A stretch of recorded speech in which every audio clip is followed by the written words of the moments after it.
Dear Admin, magandang araw po sa inyo at sa lahat ng nakikinig at sumusuporta sa channel ninyo. Matagal ko na pong gustong ibahagi ang kwento kong ito, pero sa tuwing susubukan kong balikan ang mga nangyari, parang bumabalik din lahat ng sakit na matagal ko nang pilit kinakalimutan.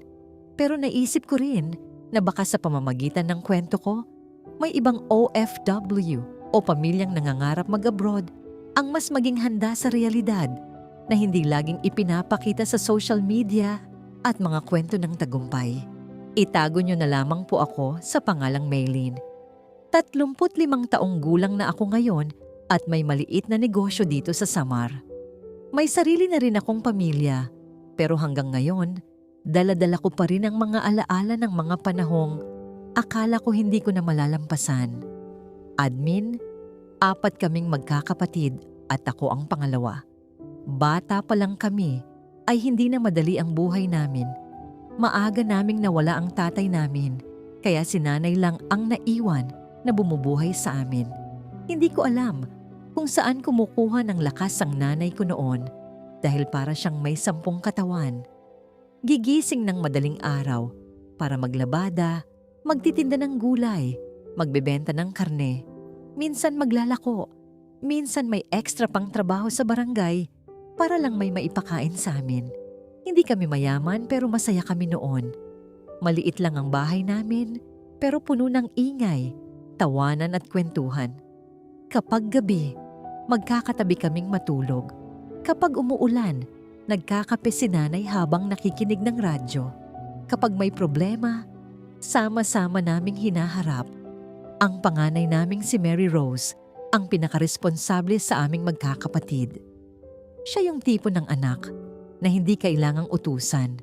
Lagi niyang sinasabi na kapag nakatapos siya ng pag-aaral, tutulungan niya si nanay para makapag-aral pa kaming lahat. Noong nasa kolehiyo na kami pareho ni Ate Mary Rose, doon namin mas naramdaman ang hirap ng buhay. Minsan nag-uulam kami ng toyo at mantika. Minsan hati-hati kami sa isang pirasong isda. Pero kahit ganoon, hindi ko maalala na narinig naming nagreklamo si nanay. Palagi niyang sinasabi, "Anak, magtiis muna tayo. Darating din ang araw na giginhawa tayo. Pero minsan kahit gaano ka kasipag, may mga bagay talagang hindi mo kontrolado." Isang araw, umuwi si ate na tahimik. Hindi siya kumain. Hindi rin siya lumabas ng kwarto. Hanggang sa kinausap niya si nanay. Admin, doon namin nalaman na buntis si Ate Mary Rose. Parang tumigil ang oras sa bahay namin noon. Hindi nagalit si nanay. Hindi siya sumigaw. Umupo lang siya at tahimik na umiyak. Mas masakit pa doon, hindi namin nakilala ng maayos ang lalaki. Nawala. Hindi na nagpakita ulit. Huminto si ate sa pag-aaral. At habang lumalaki ang tiyan niya, lalo ring bumibigat ang gastusin namin. Dumating pa sa punto na naging sensitibo ang pagbubuntis niya at kailangan ng gamot at regular na check-up. Noon ako nagsimulang mag-isip. Nagsimula akong magtanong sa sarili ko, paano na kami? Paano na si nanay? Paano na mga kapatid namin? Admin, hindi ako matapang na tao. Sa totoo lang, ako yung pinakamaselan sa amin. Takot ako sa malayo. Takot ako sa eroplano. Takot ako matulog na hindi kasama pamilya ko. Pero habang nakikita ko si nanay na unti-unting tumatanda at si Ate Mary Rose na umiiyak dahil pakiramdam niya pabigat siya, parang may nabuo sa isip ko. Kailangan may isang umalis. Kailangan may isang magsakripisyo. At ako yung nagdesisyon. Isang araw may kakilala si nanay na nagsabi na may opening para sa domestic helper sa Hong Kong. Hindi ko alam bakit. Pero parang may humila agad sa akin. Nag-apply ako. Nagpa-medical, nag-training, nag-asikaso ng requirements. Noong una akala ni nanay hindi ako seryoso. Pero nang makita niyang kompleto ng mga papeles ko, doon niya ako kinausap. Naalala ko pa hanggang ngayon. Sabi niya sa akin, "Maylene, anak, dito ka na lang. Maghihirap tayo pero magkakasama tayo." Admin, halos bumigay ako noon. Pero mas malakas yung kagustuhan kong mabigyan sila ng mas magandang buhay. Sabi ko sa kanya, "Nay, ilang taon lang po. Aalis ako para pagbalik ko, hindi na kayo magtitinda sa init. Hindi na tayo mag-aalala sa pera. Hindi na tayo mangungutang." Tahimik lang si nanay. Pero mula noon, napansin kong hindi na siya masyadong nagsasalita. Habang papalapit ang araw ng alis ko, mas tumatahimik siya. Ako naman, nagkunwari ring matapang. Nag-iimpake ako, pero umiiyak kapag walang nakakakita. Naglilista ako ng dadalhin, pero nanginginig kamay ko. 2 araw bago ako umalis, nasa kusina kami ni ate.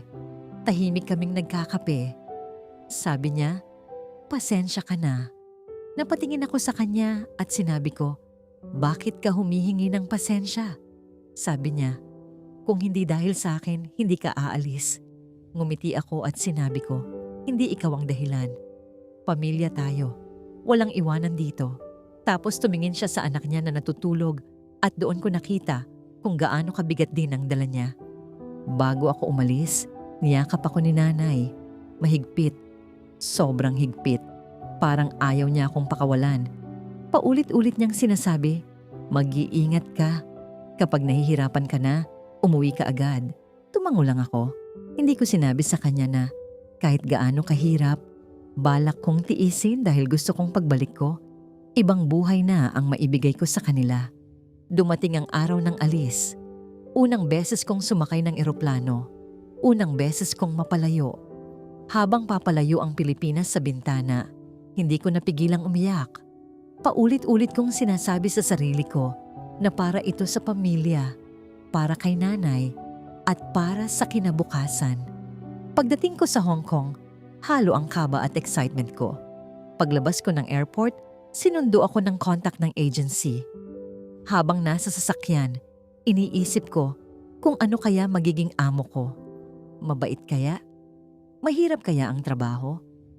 Hanggang sa makarating kami sa isang maayos at malinis na subdivision. Binaba ako sa tapat ng bahay.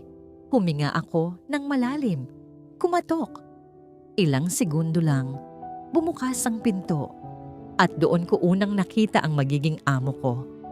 Isang Pilipina. Maganda ang bihis. Maayos ang ayos. At unang pumasok sa isip ko, "Salamat, kapwa Pilipino."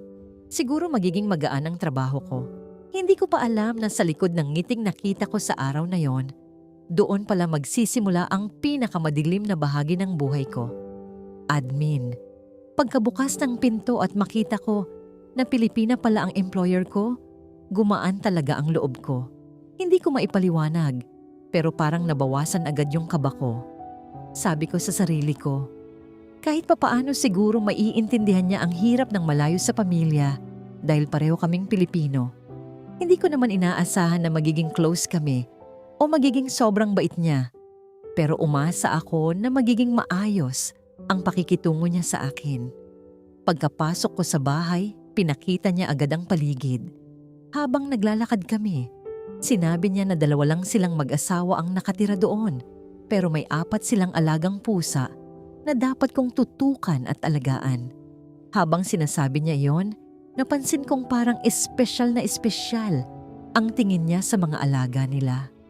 Sinubukan kong maging magaan ang usapan, kaya sinabi ko na mahilig din ako sa pusa at marami rin kaming alaga sa probinsya. Napatingin siya sa akin tapos medyo ngumiti, pero hindi ko alam kung bakit. Parang hindi maganda yung dating. Sabi niya, magkaiba raw ang mga alaga nila sa mga pusang nakasanayan namin sa probinsya. Imported daw ang pagkain ng mga alaga nila at parang anak na raw ang turing nila sa mga yon. Tumango lang ako at hindi ko na pinahaba. Pagkatapos noon, sinabi niyang ayusin ko muna ang gamit ko at magsisimula na raw ako kinabukasan. Akala ko tapos na. Pero bago ako makaalis, bigla niyang sinabi na ibigay ko muna ang passport ko. Nagulat ako. Hindi ko agad naiabot. Sabi ko hindi po kasi sinabi sa orientation na kukunin ng employer ang passport. Bigla siyang tumingin sa akin at tinanong kung iniisip ko raw ba natatakasan ko sila o may plano akong gumawa ng masama. Nataranta ako at agad akong humindi. Sabi niya ibabalik din naman daw kapag tapos na ang kontrata. Admin, hindi ko talaga gustong ibigay noon. Pakiramdam ko kasi iyon lang ang hawak kong seguridad sa banyagang lugar. Pero bagong dating lang ako. Wala akong kakilala. Wala akong alam sa sistema. Kaya ibinigay ko. Hindi ko alam na yun na pala ang unang bagay na mawawala sa akin. Pinakita niya ang magiging kwarto ko. Maliit lang. Kasya lang ang kama at maliit na cabinet. Pero okay lang sa akin. Sanay naman ako sa simple. Kinabukasan nagsimula agad ang trabaho.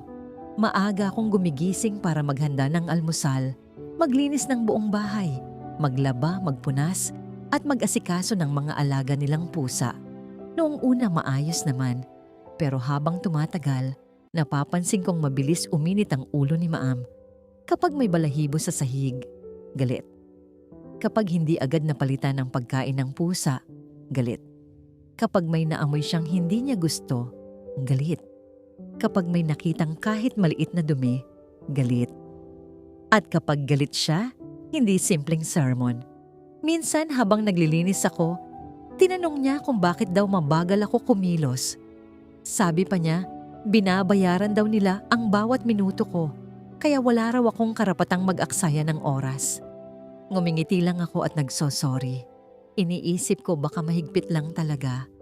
Hanggang isang araw, naglilinis ako ng sala habang nasa kwarto si Ma'am. Tahimik ang buong bahay at naglalakad-lakad ang isa sa mga pusa nila malapit sa mga display. May koleksyon sila ng mga vase. Habang nagpupunas ako, biglang tumalo ng pusa. Nasagi ang isang vase at bumagsak. Nabasag. Nanlamig buong katawan ko. Hindi pa ako nakakakilos nang marinig kong bumukas ang pinto. Lumabas si Ma'am Carol. Pagkakita niya sa nabasag na vase, agad siyang sumigaw. Tinanong niya kung ano ang nangyari. Sinabi ko ang totoo. Sabi ko, hindi po ako ang nakabasag. Tumalon po kasi ang pusa. Pero mas lalo siyang nagalit. Sabi niya, sinisisi ko pa raw ang alaga nila. Bago pa ako makapagpaliwanag ulit, sinabunutan niya agad ako. Napasigaw ako. Pinilit niya akong lumuhod at pulutin ang bubog habang pinapagalitan. Paulit-ulit niyang sinasabi na sinabi na raw niyang ingatan ang mga gamit sa bahay at bakit daw ako tatanga-tanga. Admin, unang beses may gumawa sa akin noon. Hindi ko alam kung ano ang mas masakit. Yung pagkakahila sa buhok ko o yung pakiramdam na hindi ako pinakinggan. Pagkatapos noon, sinabi niyang kakaltasin daw sa sweldo ko ang halaga ng vase. Hindi na ako sumagot. Naglinis na lang ako habang pinipigilan umiyak. Sa mga sumunod na linggo, nakilala ko rin ang ilang kapwa OFW kapag namimili o kapag may kailangan sa labas. Nagkakakwentuhan kami tungkol sa trabaho at doon ko nalaman na karamihan pala sa kanila Chinese ang employer. Nagulat ako kasi karamihan sa kwento nila maayos. May ilan pang nagsasabi na halos pamilya na raw ang turing sa kanila. May isang nagsabi sa akin na hindi raw nila nilalahat pero may mga pagkakataon daw na mas mabigat ang trato ng kapwa Pilipino kapag sila ang employer. Tahimik lang ako habang nakikinig. Hindi ko kinwento ang nangyari sa akin. Ayoko pang isipin na baka mali ang naging desisyon ko. Kinagabihan, tumawag si Mary Rose. Masaya niyang kinamusta ako. Tinanong niya kung mabait ba ang employer ko. Napatingin ako sa salamin. Magulo buhok ko. Pagod ang mukha ko. Masakit pa anit ko. Pero ngumiti ako. Sabi ko, oo ate, mabait sila. Maayos dito. Huwag kayong mag-alala. At doon nagsimula ang araw-araw kong pagsisinungaling para lang hindi masaktan ang pamilya ko. Kahit ganun ang unang mga nangyari sa akin, pinili ko pa ring tiisin ang lahat. Bago pa lang ako sa Hong Kong at ayoko namang sumuko agad. Paulit-ulit kong iniisip ang mukha ni nanay, si Mary Rose, ang pamangkin ko at mga kapatid naming nag-aaral pa. Sa isip ko noon, Normal lang siguro na mahigpit ang employer sa umpisa at baka kapag tumagal ay mas maging magaan din ang pakikitungo nila sa akin. Pero mali ako. Habang tumatagal, mas lumalabas ang totoong ugali ni Ma'am. Napansin ko na ayaw niyang nakikita akong nagpapahinga. Kahit tapos ko na ang lahat ng trabaho, kailangan may ginagawa pa rin ako. Kapag nakita niyang nakatayo lang ako o nakaupo, kahit ilang minuto, may masasabi agad siya. May isang beses na natapos ko nang linisin ang buong bahay. Napalitan ko na ang litter box ng mga pusa, napakain ko na sila, natapos ko na rin ang labada at pagluluto. Umupo lang ako sandali sa maliit na upuan sa kusina para uminom ng tubig. Hindi ko na malayan na napapikit pala ako sa sobrang pagod. Nagising ako sa biglang paghila sa buhok ko. Pagmulat ko, si Ma'am na agad ang nakita ko. Galit na galit siya. Sabi niya wala raw akong karapatang matulog sa oras ng trabaho dahil binabayaran daw nila ang bawat minuto ko. Bago pa ako makapagsalita, binuhusan niya ng malamig na tubig ang mukha ko. Napatayo ako sa gulat. Sabi niya, kung inaantok daw ako, umuwi na lang daw ako sa Pilipinas at wag magtrabaho. Hindi ako sumagot, hindi dahil tama siya, kundi dahil natatakot na akong lumala pa. Pagkatapos noon, mas naging maingat ako. Kapag nasa bahay si Ma'am, hindi ako tumitigil sa pagkilos. Paulit-ulit akong nagpupunas. Paulit-ulit akong nag-aayos. Kahit malinis na, lilinisin ko ulit. Minsan pati gilid ng bintana at ilalim ng mesa, pinupunasan ko para lang wala siyang masabi. Pero kahit anong gawin ko, parang lagi siyang may nakikitang mali. Kapag may alikabok, sermon. Kapag may buhok ng pusa, sermon. Kapag hindi eksakto ang pagkakalagay ng gamit, sermon. At habang tumatagal, mas nagiging masakit ang mga salitang binibitawan niya. Tinatawag niya akong patay gutom. Sinasabi niyang halata raw na mahirap ako. May pagkakataon pa na sinabi niyang, kaya raw siguro ako ipinadala sa abroad ay para may makain ng pamilya ko. Masakit. Pero nilulunok ko dahil sa isip ko noon, wala akong choice. Sa kabila ng lahat, tuloy pa rin ang pagpapadala ko ng pera sa bahay. Kapag tumatawag si Mary Rose, masaya lagi ang boses ko. Kinakamusta niya ako. Kinakamusta ni nanay ang pagkain ko. Tinatanong nila kung mabait ba ang employer ko. At lagi kong sinasabi na mabait sila. Na hindi mabigat ang trabaho. Na marami akong pahinga. Nagsisinungaling ako. Ayoko kasi na mag-alala sila. Kilala ko si nanay. Kapag nalaman niya ang totoo, pipilitin niya akong umuwi. At ayoko umuwi nang walang naipon. Mas pinili kong ako na lang ang mahirapan. Lumipas ang mga buwan at natuto akong magtipid. Kapag may day off at nakakalabas kasama ng ibang OFW, hindi ako bumibili para sa sarili ko. Minsan tubig lang iniinom ko habang sila kumakain. Kapag may gustong bilhin para sa sarili, iniisip ko na lang na ipapadala ko na lang sa bahay. Sabi ng mga nakilala kong OFW, magtabi rin daw ako para sa sarili ko. Pero lagi kong sagot, okay lang ako. Sa totoo lang, hindi ako okay. Pero mas gusto kong paniwalaan ng pamilya ko na okay ako. Habang tumatagal, mas nasasanay akong lunukin ang lahat. Kapag pinapagalitan ako, tatahimik. Kapag napapahiya ako, ngingiti. Kapag umiiyak ako, sa banyo lang para walang makarinig. Natuto akong magmukhang maayos kahit unti-unti na akong nauubos. Hanggang isang umaga, holiday sa Hong Kong, kaya nasa bahay si Ma'am buong araw. Tahimik lang akong naglilinis. Napansin kong marami silang stock ng pagkain sa ref at may ilang natirang pagkain sa ibabaw ng mesa. Kukunin ko sana ang isa para sa tanghalian ko. Bigla niya akong nakita.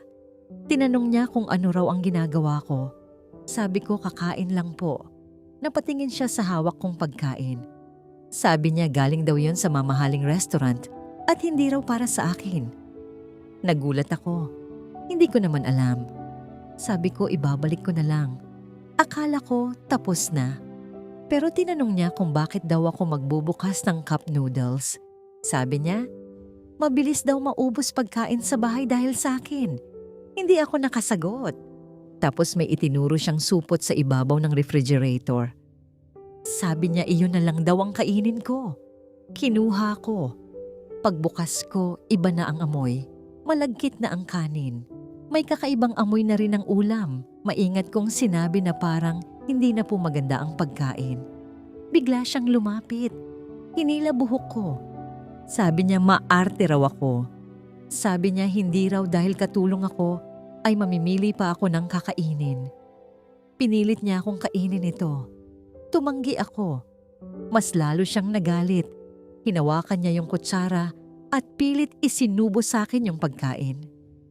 Admin, iyon ang unang beses na pinilit akong kumain ng pagkain na alam kong panis na.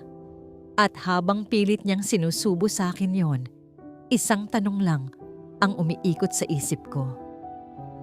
Ganito ba talaga ang halaga ng pangarap ko para sa pamilya?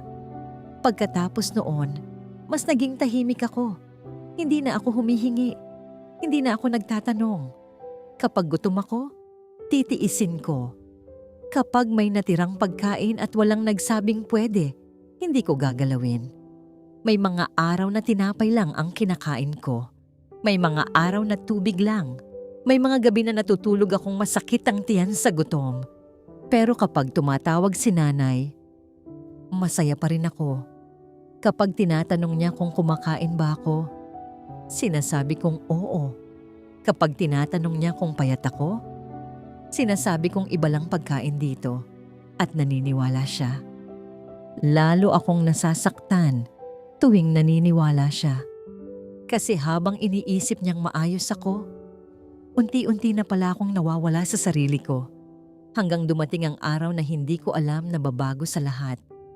Isang gabi, napansin kong walang text mula sa bahay. Normal sa amin ang magkumustahan. Kahit simpleng good night, kahit simpleng ingat. Pero gabing iyon, wala. At hindi ko alam na yun na pala ang simula ng pinakamabigat na balitang matatanggap ko sa buong buhay ko. Kinabukasan habang naglilinis ako, hindi ako mapakali. Paulit-ulit kong chinecheck ang cellphone ko kapag hindi nakatingin si ma'am. Iniisip ko, baka busy lang sa bahay. Baka nawalan lang ng signal. Baka pagod lang si nanay. Hanggang sa tumunog ang cellphone ko. Si Mary Rose. Pagkasagot ko pa lang, alam kong may mali. Hindi ko maipaliwanag pero may kakaiba sa boses niya. Mahina.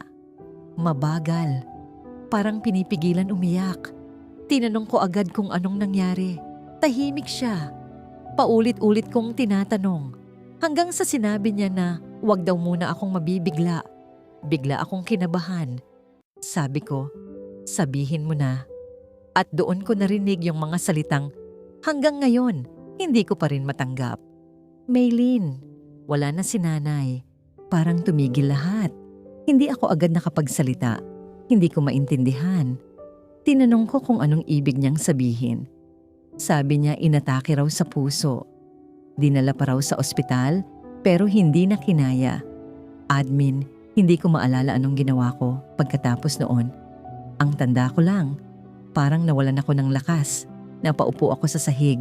Hindi ako makahinga. Hindi ako makaiyak agad. Paulit-ulit kong sinasabi na hindi pwede. Hindi pwede. Hindi pwede. Kasi kakatawag lang namin. Kasi sabi niya, mag-ingat ako. Kasi sabi ko, uuwi ako. Tinanong ko si Mary Rose kung nasaan si nanay. Sabi niya, nasa burol na. At doon ako tuluyang bumagsak. Umiyak ako. Hindi ko na inisip kung marinig ako. Hindi ko na inisip kung may magalit. Paulit-ulit kong sinasabi na uuwi ako. Kailangan kong umuwi. Kailangan kong makita si nanay. Kailangan kong mayakap siya. Kailangan kong makahabol. Pagkababa ng tawag, agad kong hinanap si ma'am. Lumapit ako sa kanya habang umiiyak. Sabi ko, "Ma'am, namatay po ang nanay ko. Kailangan ko pong umuwi. Kahit ilang araw lang, babalik po ako. Kailangan ko lang po siyang makita." Tumingin siya sa akin. Tahimik. Walang reaksyon. Akala ko iniintindi niya. Akala ko magtatanong siya. Akala ko maaawa siya. Pero ang sinabi lang niya, hindi pwede. Hindi ko agad naintindihan. Sabi ko, "Ma'am, kahit ilang araw lang po." Sabi niya hindi raw pwede dahil ilang araw silang mawawala at walang maiiwan para magbantay ng bahay at mag-alaga ng mga pusa. Admin, hindi ako makapaniwala. Sa isip ko baka hindi niya lang naintindihan. Kaya inulit ko. Sabi ko patay na po si nanay. Pero paulit-ulit lang niyang sinabi na hindi pwede. Doon ko naramdaman na parang may bumagsak sa dibdib ko. Hindi ko na napigilan. Umiyak ako. Nagmakaawa ako lumuhod sa harap niya. Sabi ko kahit makauwi lang ako sa burol, kahit makita ko lang siya, kahit huling beses lang. Pero hindi siya natinag. Ang sabi lang niya, uuwi ka kapag sinabi kong pwede. Pagkatapos noon, kinuha niya cellphone ko. Hindi ko pa agad naintindihan bakit. Hanggang sa umalis silang mag-asawa, narinig ko ang tunog ng kandado. Sinubukan kong buksan ang pinto. Nakakandado. Pati bakal sa labas, pati mga bintana. At doon ko na-realize, kinulong niya ako. Sinubukan kong sumigaw, pero wala namang makarinig. Hindi ko alam kung ilang oras akong umiiyak noon.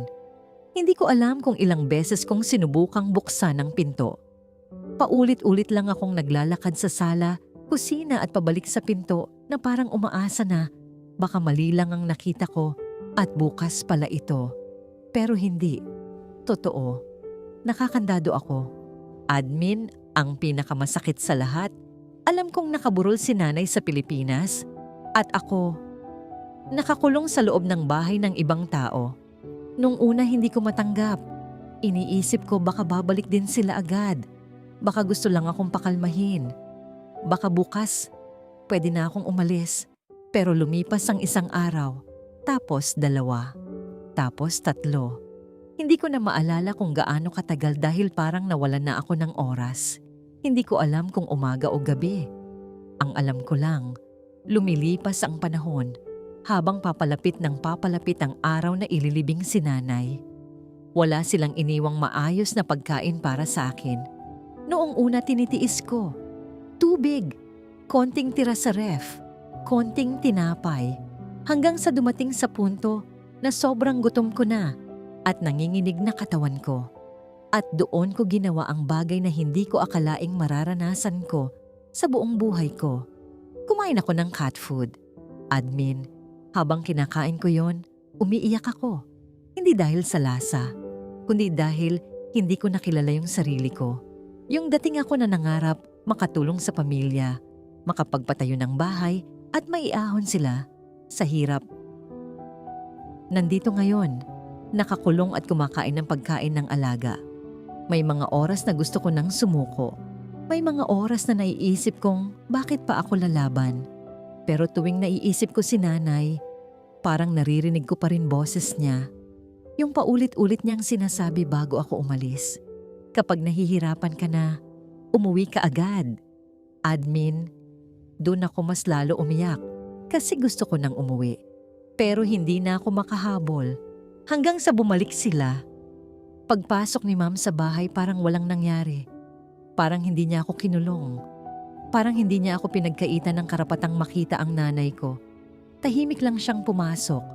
Inayos mga gamit niya. Tapos ibinalik niya cellphone ko at sweldo na parang normal na araw lang. Hindi ako agad nagsalita. Kinuha ko cellphone ko. Agad kong tinawagan si Mary Rose. Pagkasagot niya, alam ko na agad. Hindi ko na kailangang magtanong. Sabi niya, nailibing na si nanay. Admin, hindi ako umiyak agad.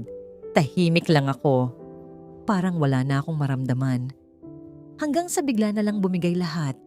Humagulgol ako. Paulit-ulit akong humihingi ng tawad. Sabi ko, hindi ako nakaabot. Hindi ko siya nakita. Hindi ko natupad yung pangako ko. At doon ko unang sinabi ang buong katotohanan. Sinabi ko kay Mary Rose lahat. Yung pananakit. Yung pagmumura. Yung gutom. Yung pagkulong. Yung pagkuha ng passport. Yung hindi pagpapauwi, tahimik lang siya. Tapos sabi niya, Maylene, umuwi ka na. Tumakas ka na kung kailangan. Huwag ka nang manatili dyan. At doon ako unang nagdesisyon. Hindi na para sa pangarap, hindi na para sa pera, kundi para mabuhay. At doon ko sinimulang planuhin ang pag-alis. Kinabukasan, sinubukan kong magpaalam ng maayos. Hindi ako sumigaw, hindi ako nakipag-away.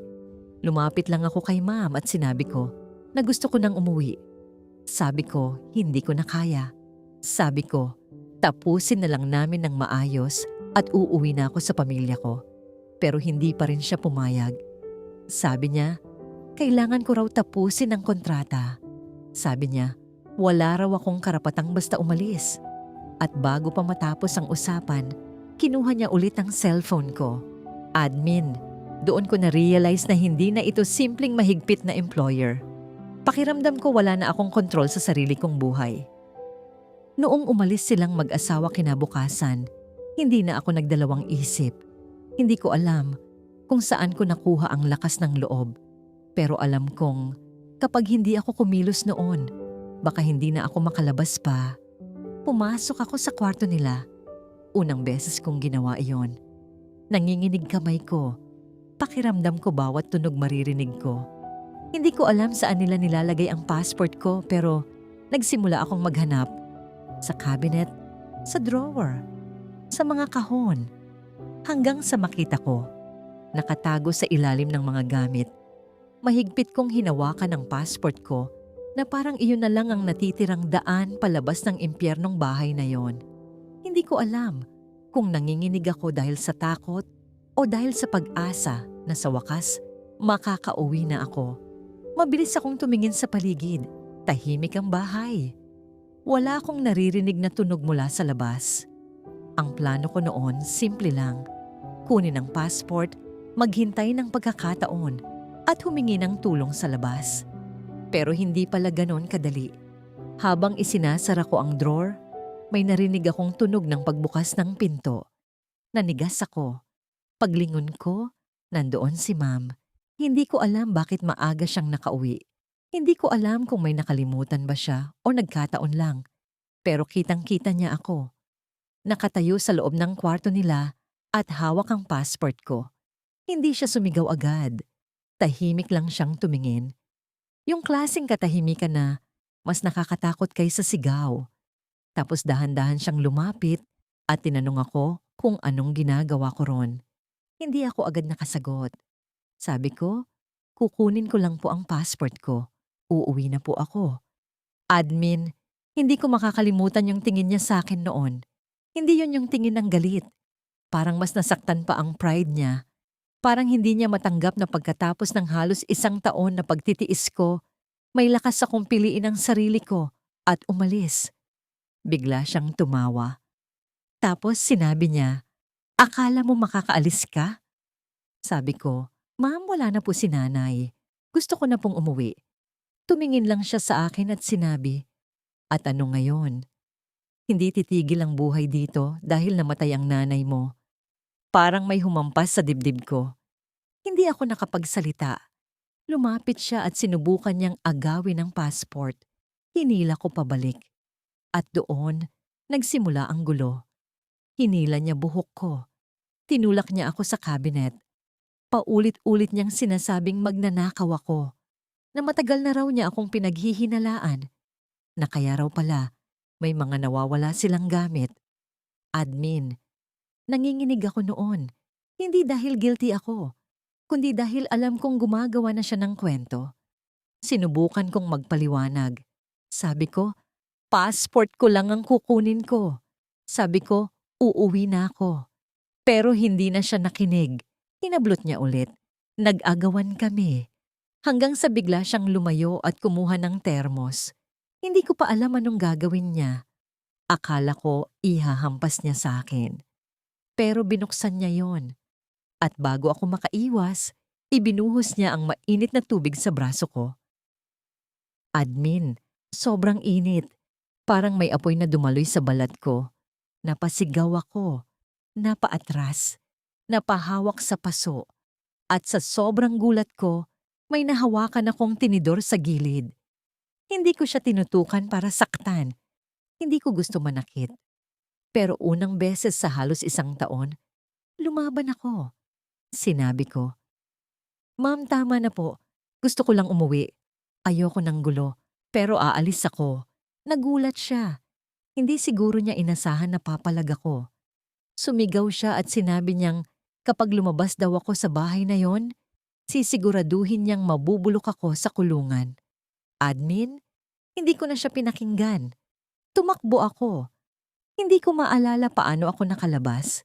Ang tanda ko lang, hawak ko passport ko, masakit braso ko, at tumatakbo ako na parang may humahabol sa akin. Hindi ako dumiretso sa airport. Wala akong pera. Hindi ko alam ang proseso.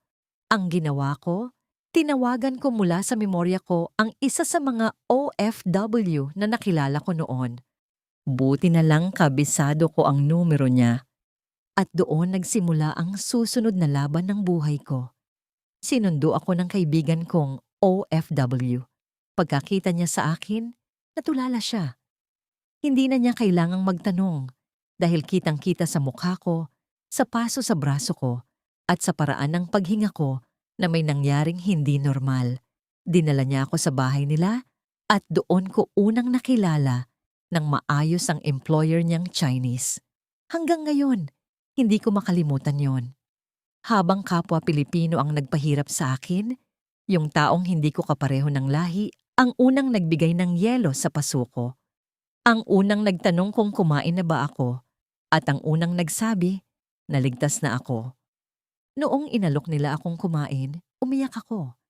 Hindi dahil sa pagkain, kundi dahil hindi ko maalala kung kailan huling beses akong pinakain ng walang takot. Habang kumakain, nanginginig kamay ko. Mabagal akong nangungumunguya. Parang nasanay katawan ko na magmadali at matakot. Tinanong nila kung anong nangyari. Noong una ayoko magsalita. Nahihiya ako. Pakiramdam ko kasalanan ko. Pakiramdam ko baka sabihin nilang mahina ako. Pero habang tumatagal, nailabas ko rin lahat. Yung pagkuha ng passport, yung pananakit, yung pagkulong, yung hindi pagpapauwi, yung pagkain ng cat food, yung pagkamatay ni nanay. Tahimik silang nakinig. Walang sumingit. Walang nagsabing magtiis. Walang nagsabing normal lang yon. Pagkatapos kong magsalita, sinabi sa akin ng employer ng kaibigan ko na hindi normal ang pinagdaanan ko at kailangan kong humingi ng tulong. Doon ko unang naramdaman na baka hindi pala ako baliw. Baka hindi pala ako maarte. Baka mali talaga ang nangyari. Kinabukasan, nagsimula kaming magtanong kung paano ako makakauwi ng maayos. Pero bago pa kami makapagplano, dumating ang balitang mas lalo pang gugulo ang lahat. Nauna na pala akong ipareport ni ma'am. At ang kwento niya, tumakas daw ako, nagnakaw daw ako, at tinakot ko raw siya gamit ang tinidor. Admin, hindi ako makapaniwala. Ako na nga yung nasaktan. Ako na nga yung tumakas para iligtas sarili ko. Ako pa yung naging kriminal at ako pa ang nakulong. Noong una gusto ko na lang sumuko. Gusto ko na lang umuwi at kalimutan ang lahat. Pero ipinaliwanag sa akin na hindi ganoon kadali. Kapag hindi ko ipinagtanggol ang sarili ko, baka habang buhay na akong magkaroon ng problema. Kaya lumaban ako. Nagbigay ako ng salaysay. Isa-isa kong kinwento ang lahat. Tinulungan ako ng agency. Tinulungan ako ng mga taong naniwala sa akin. Tinignan yung paso ko. Tinignan yung records. Tinignan yung timeline. At habang tumatakbo ang proseso, lumalabas na hindi nagtutugma ang mga sinasabi ni ma'am. Sinasabi niyang magnanakaw ako, pero hawak niya ang passport ko. Sinasabi niyang tinakot ko siya, pero ako ang may paso. Sinasabi niyang tumakas ako, pero lumalabas na matagal na akong hindi malayang makaalis. Hindi naging mabilis ang proseso. Paulit-ulit akong kinakausap. Paulit-ulit kong inuulit ang mga bagay na gusto ko nang kalimutan. May mga araw na iniisip kong umatras na lang. Pero tuwing naaalala ko si nanay, iniisip ko na hindi ako pinalaking sinungaling. Kaya itinuloy ko. Habang tumatagal, unti-unting lumalabas ang totoo. At doon ko unang naramdaman na baka sa unang pagkakataon, matapos ang lahat ng nangyari, may maniwala rin sa akin. Hindi naging madali ang mga sumunod na buwan. Akala ko, kapag nakalabas na ako sa bahay ni Ma'am, tapos na ang hirap. Pero doon pa lang pala magsisimula ang laban na hindi na pisikal, kundi emosyonal at isip ang pagod. Halos araw-araw inuulit ko ang kwento. Paulit-ulit kong binabalikan yung mga araw na gusto ko nang kalimutan. Minsan, habang nagsasalita ako, naiiyak ako sa gitna. Minsan, hindi ko matapos. Minsan, nanginginig lang ako habang iniisip kung paano ako umabot sa puntong kailangan ko pang patunayan na hindi ako magnanakaw. Habang tumatakbo ang proseso, hindi rin tumigil si Maam. Patuloy niyang pinipilit na ako ang may kasalanan. Sinabi niyang matagal na raw akong kumuha ng gamit sa bahay. Sinabi niyang nahuli niya raw ako sa kwarto nila, kaya natakot siya. Sinabi niyang tinutukan ko raw siya ng tinidor at kaya niya raw ako binuhusan ng mainit na tubig ay dahil dinipensahan niya lang ang sarili niya. Admin, sobrang sakit pakinggan. Hindi dahil naniwala ako, kundi dahil naisip ko, ganito pala kadaling baliktarin ng isang tao. Isang kwento lang, isang maling salita, tapos ikaw na ang masama. May mga araw na hindi ako makatulog sa kulungan. Kapag pinipikit ko mata ko, bumabalik yung tunog ng kandado. Bumabalik yung amoy ng panis na pagkain. Bumabalik yung pakiramdam na hindi ako makahabol sa burol ni nanay. Minsan nagigising akong umiiyak. At sa gitna ng lahat ng yon, may isang tanong akong paulit-ulit na tinatanong sa sarili ko. Kung sinabi ko kaya agad ang totoo sa pamilya ko, naabutan ko pa kaya si nanay? Admin, iyon ang tanong na hanggang ngayon, wala pa rin akong sagot. Pero habang tumatagal, mas dumadami rin ang mga bagay na hindi na kayang ipaliwanag ni Ma'am. Lumabas na hawak niya ang passport ko. Lumabas na may mga panahon na wala akong access sa cellphone. Lumabas na hindi tugma ang mga sinasabi niya sa mga oras at pangyayari. Lumabas na may paso ako at may mga taong nakakita sa kalagayan ko noong tumakas ako. At doon nagsimulang magbago ang takbo ng lahat. Hindi ko maalala ang eksaktong araw, pero naaalala ko yung pakiramdam. Para akong unang beses huminga. Unti-unting nabubura yung paratang. Unti-unting bumabalik yung dignidad ko. At sa huli, napatunayan na hindi ako magnanakaw. Hindi ako sinungaling. Hindi ako tumakas para manloko. Tumakas ako para iligtas ang sarili ko. Admin, hindi ko sasabihin na masaya ako sa naging resulta. Kasi kahit anong mangyari, wala nang magbabalik kay nanay. Pero dumating ang araw na napanagot din si Ma'am sa mga ginawa niya. Hindi na niya naituloy ang kwento niya laban sa akin. At dumating sa punto na siya na ang kailangang sumagot sa mga ginawa niya. Noong matapos ang lahat, hindi ako nagdiwang, hindi ako nagpost, hindi ako nagkwento. Ang una kong ginawa, umuwi. At noong nasa eroplano na ako pauwi ng Pilipinas, tahimik lang ako. Hindi katulad nung unang alis ko na puno ng pangarap. Pauwi akong pagod. Pauwi akong may sugat. Pauwi akong may mga tanong na hindi na siguro masasagot. Pero pauwi akong buhay. At iyon ang pinakamahalaga. Paglapag ng eroplano sa Pilipinas, hindi ko alam kung anong mararamdaman ko. Ilang beses ko inisip yung eksenang yon habang nasa abroad pa ako. Iniisip ko na pag-uwi ko masaya, may ipon, may pasalubong.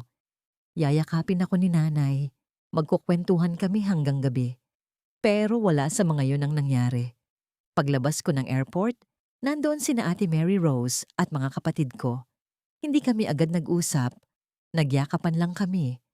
At doon ako unang umiyak nang hindi ko pinipigilan. Yung iyak na halos 1 taon kong kinimkim. Yung iyak na hindi ko mailabas sa banyagang bansa. Yung iyak para kay nanay.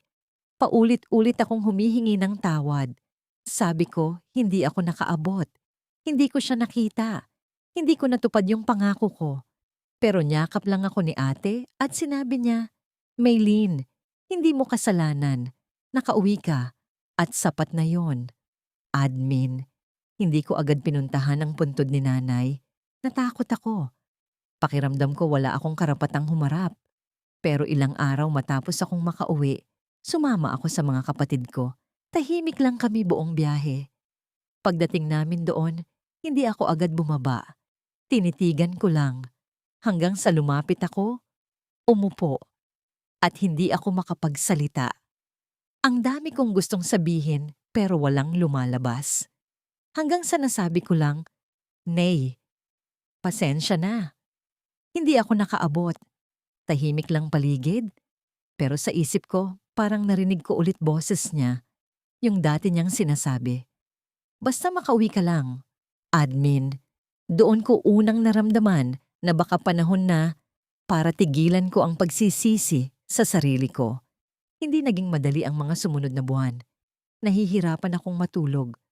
Kapag may kumakatok sa pinto, nagugulat ako. Kapag may malakas na boses, kinakabahan ako.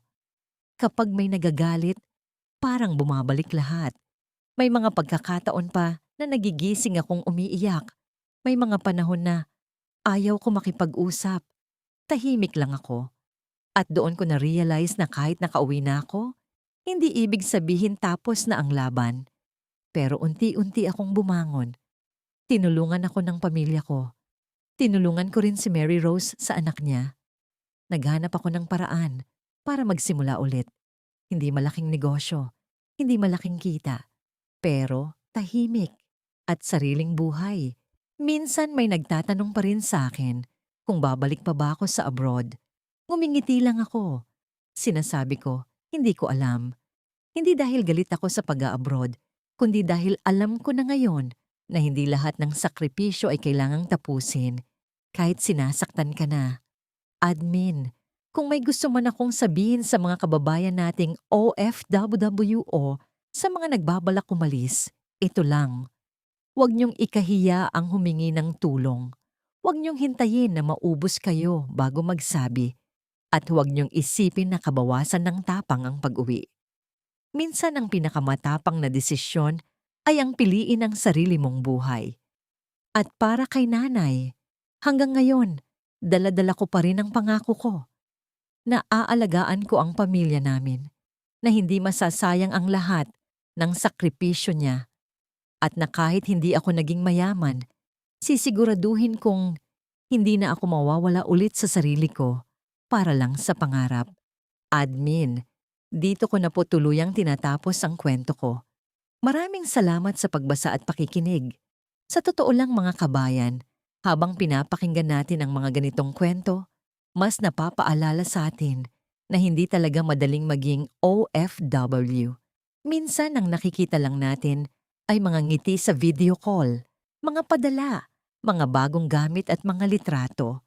Pero sa likod ng mga yon, may mga pagod, lungkot at mga laban na hindi na naikukwento para lang hindi mag-alala ang pamilya. By the way mga kabayan, gusto rin naming malaman kung saan nyo kami pinapanood. Nasa ang bansa o parte ng mundo kayo ngayon habang nanonood? Nasa Hong Kong ba? Saudi, UAE, Singapore, Barco, Europe o nandito sa Pilipinas? I-comment nyo sa baba. Nakakatuwa rin minsan basahin at makita kung gaano karaming kababayan natin ang magkakalayuman ng lugar pero pare-parehong lumalaban para sa pamilya. At kung katatapos nyo lang panoorin itong kwento at gusto nyo pa ng isa pang mapapanood bago kayo umalis dito sa channel, meron na tayong uploaded na video na pwede nyong sunod panoorin.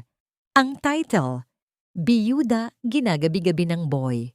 Medyo ibang klase naman ang kwento na ito, pero isa rin sa mga kwentong mapapaisip ka habang pinapanood. Maraming salamat sa pananatili hanggang sa dulo ng kwentong ito. Kung may kwento rin kayong gustong ilabas, mga liham ng sakripisyo, pangungulila, tagumpay o pagkatalo bilang OFW, bukas ang channel na ito para sa inyo. Pwede kayong magpadala ng inyong kwento at igagalang namin ang inyong katahimikan at pagkakakilanlan. Thanks for watching and we'll see you in the next video.